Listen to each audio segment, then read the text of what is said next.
কালী পূজার সময় কি ঘরে বসে থাকতে ভালো লাগে? একদমই না। নমস্কার বন্ধুরা, আমি টিনাস ভিডিও ডায়েরিজ চ্যানেলে তোমাদের সবাইকে স্বাগত জানাই। আশা করি তোমরাও কালী পূজায় খুব মজা করছো, আর আমিও খুব মজা করছি। ঘুরতে গিয়ে কালী ঠাকুরের কালী মায়ের প্রতিমা দেখে মুগ্ধ হয়ে গেছি। সেজন্যই বেরিয়ে পড়েছিলাম সোদপুরের দিকে, যাতে কয়েকটা কালী মন্দিরে কালী প্যান্ডেল দেখতে পাই, কালী পুজো দেখতে পাই। আমরা ব্যারাকপুর টু সোদপুরের দিকে রওনা হয়েছিলাম হাইওয়ে ধরে। তো সোদপুরের দিকে যেতেই মোটামুটি রাস্তার উপরে, মেন রোডের উপরেই 5 থেকে 6টা এমন সুন্দর সুন্দর প্যান্ডেল আছে, যা তোমরা নিজে চোখে না দেখলে বিশ্বাসই করবে না। হয়তো সামনে থেকে দেখলেই বুঝতে পারবে যে কতটা মুগ্ধ করার মতো এক একটা থিম, এক একটা সুন্দর সুন্দর করে প্যান্ডেল তৈরি করা হয়েছে। এই প্যান্ডেলগুলো খুব একটা কিন্তু ভিড় ছিল না, ছিল একদমই ফাঁকা। কিন্তু এটাই যদি কাঁচরাপাড়া, কল্যাণী বা মেন কলকাতার দিকে হতো, তাহলে এখানে আর ভিড় আর ঢোকার জায়গাই পাওয়া যেত না হয়তো।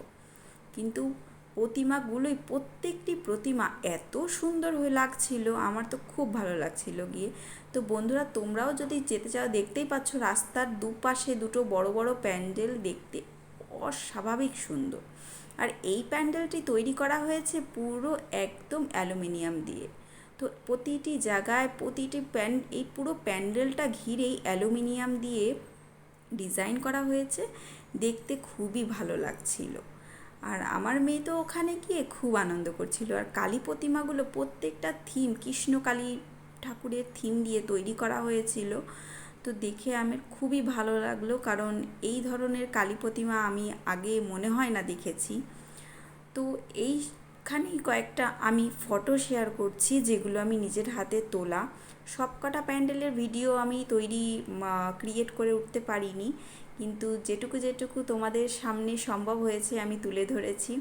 আশা করি আমার ভিডিওটি তোমাদের সবার ভালো লেগেছে। আর যদি আমার ভিডিও তোমাদের ভালো লেগে থাকে, তাহলে অবশ্যই আমার ভিডিওটাকে লাইক, কমেন্ট, শেয়ার করো। আর আমার ইউটিউব চ্যানেলটাকে সাবস্ক্রাইব করে দিও। আর এরকমই আমি পরপর ভিডিও নিয়ে আসতে থাকবো। আজকে এই পর্যন্তই। তোমরা ভালো থেকো, আমাদেরও ভালো রেখো। Tata, bye bye.